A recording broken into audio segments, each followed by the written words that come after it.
Enbridge was established in 1949 and has become a leader in the safe and reliable delivery of energy in North America. Enbridge operates the world's longest crude oil and liquids transportation system, moving 28% of North America's crude oil and 20% of the natural gas consumed in North America with our gas transmission and midstream operations.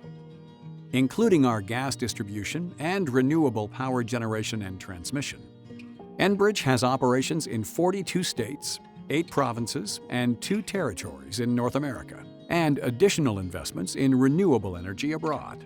But more importantly, we've built our industry-leading operations based upon the values of integrity, safety, and respect. Enbridge is regulated by Canadian and American federal agencies, as well as state and provincial agencies, to ensure safe and reliable operations. Our safety programs must take into account energy regulators, occupational health and safety regulators, and industry standards and best practices.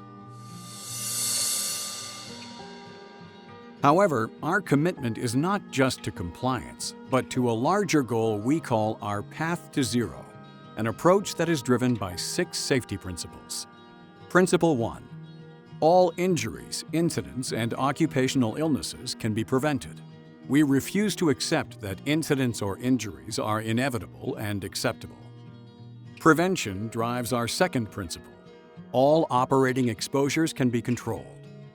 We believe in eliminating hazards wherever possible, creating engineering solutions such as fail-safe controls or automatic safety systems when that is not possible, and only relying on administrative controls and personal protective equipment as a last line of defense.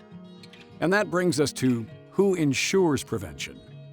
Principle 3 states leaders are accountable for safety performance. That means we expect all leaders to proactively ensure management systems are working, policy and procedures are being followed, training is completed, and any deficiencies identified and corrected. But ultimately, our Path to Zero requires Principle 4. All employees and contractors are responsible for safety. We all have a personal responsibility to execute our work in such a way that operating exposures are controlled and all injuries and incidents are prevented, and our operations remain safe for coworkers and the public. Principle 5 states that assessment and improvement are a must. We can only claim our goal is zero if we stay proactive and look for ways to improve. We continuously inspect and assess our prevention systems, and when we fail, we treat that as an opportunity to learn to strengthen our safety systems and not just find fault. That is why you must report near misses and incidents. And finally, because we truly believe in our approach to safety, Principle 6 states, we promote off-the-job health and safety for our employees 24/7. We want our workers to be so engaged and personally invested in safety, they take it with them into their personal lives for the benefit of their friends and family outside of work. Every employee, contractor, and visitor has the same safety rights when working at an Enbridge site. These include the right to know about any hazards associated with their work and to participate in mitigating these hazards. The right, authority, and responsibility to refuse work if there are reasonable grounds to believe it is dangerous to the health and safety of themselves or any other person at the worksite. And the right to report any safety concerns or violations or refuse unsafe work without fear of retaliation, retribution, or harassment. In creating our Path to Zero, we studied a range of serious incidents, including fatalities, that have occurred across the industry. Through this process, we created the life-saving rules. Each rule is a personal statement of commitment to actions that may save your life. Our 7 life-saving rules are: Life-saving rule number 1, hazard management. I will complete a hazard assessment prior to starting work and reassess if conditions change and new hazards are introduced. Ask questions of your people leader or Enbridge representative to be sure you know how to complete any required hazard assessments for the work you are performing. Life-saving rule number 2, Driving safety. I will only operate a motor vehicle or mobile equipment when free from the adverse effects of alcohol or any substance that causes impairment. Life-saving rule number 3. Confined space entry. I will confirm the atmosphere has been tested, is monitored, and a plan is in place prior to entering a confined space. On Enbridge sites, confined spaces requiring a permit to enter must be marked, and you should never enter these spaces unless fully authorized to do so. Life-saving rule number 4. Ground disturbance. I will verify the location of buried utilities through surface locating and positive identification prior to conducting a mechanical excavation. Digging in and around buried oil and gas facilities is one of the greatest risks in the pipeline industry. Never put a shovel or bucket into the ground without understanding and following Enbridge ground disturbance procedures. This will always include locating and marking what's below the surface before any digging happens. If you suspect facilities have not been properly located or you do not understand what the location markers mean, stop and ask. If ever there is accidental contact with underground facilities, work must stop immediately until further notice from the appropriate Enbridge representative. Life-saving rule number 5. Isolation of energized systems. I will verify isolation and zero energy before work begins on energized or pressurized systems. This is typically part of a lockout-tagout procedure. Hazardous energy, including electrical energy, high pressure or high temperature fluids, toxic substances, vapors or gases, or mechanical hazards with the potential to fall, strike, or crush, must be controlled through isolation and stay isolated with a lockout-tagout system. Your people leader or Enbridge representative will inform you of your personal responsibilities if you will be working around systems that require isolation. Always ask if you are unsure. Life-saving rule number 6. Reporting of safety-related incidents. I will immediately report significant safety-related incidents. Our goal is continuous improvement, and the key to prevent the next incident is often learning from mistakes or system breakdowns. Report all incidents and injuries or unsafe work conditions to your people leader or Enbridge representative immediately. This is part of your responsibility to prevent future incidents and ensure a safe worksite. Life-saving rule number 7. Bypassing safety controls. I will obtain authorization before overriding or disabling safety-critical equipment or controls. Enbridge assets and equipment found on Enbridge worksites will often have engineered safety controls designed to prevent catastrophic incidents or injuries. These should always be engaged and working as intended.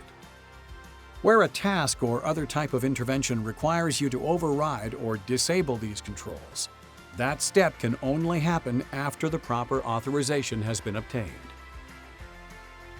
Life-saving rules are so critical to safety at Enbridge that any case of these not having been followed will lead to an in-depth investigation focused on learning from mistakes and improving. And let's be honest, if you choose to deliberately and blatantly disregard life-saving rules, you are choosing not to work for Enbridge. Site hazards will vary based on the operation, but as an oil and gas infrastructure company, site hazards at Enbridge may include flammable substances, which are typically gases like methane or natural gas, liquids like crude oil, natural gas liquids like propane or butane, or even sulfur. Toxic or poisonous gases, such as hydrogen sulfide and sulfur dioxide. In some cases, liquids like crude oil can generate a vapor with a variety of substances that are both flammable and toxic. Carbon dioxide and nitrogen may be present or used in operations, and these are asphyxiants, meaning they take away the oxygen your body needs if the proper precautions are not taken. High-energy sources, such as high-pressure gas and electrical shock hazards. Heavy equipment with moving parts and pinch points requiring extra precautions. Areas on site where materials or equipment can get extremely hot or cold.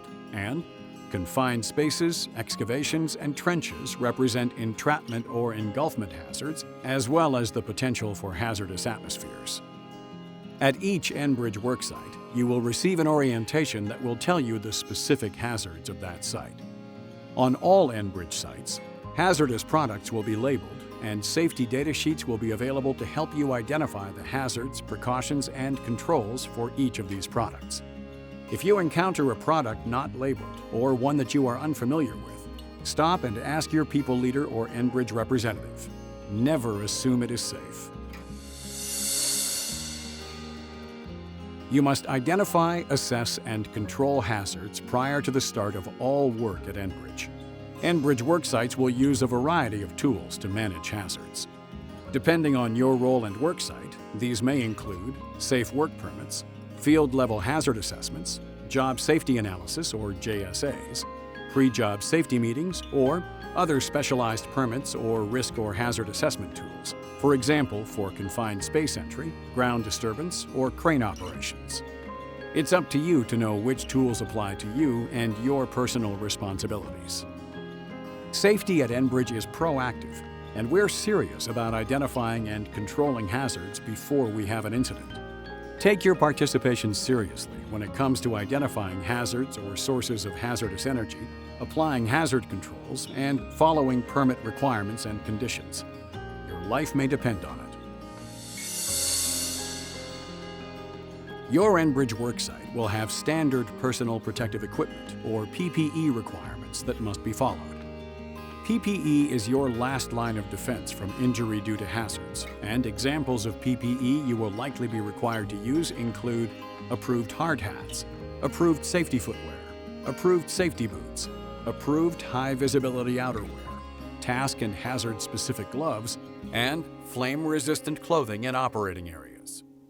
Your site-specific orientation will explain what your site requires. For specific tasks or in specific areas, you may also be required to use hearing protection, fall protection equipment and restraints, or respiratory protection. If a hazard assessment or permit says you must use these, they are not optional.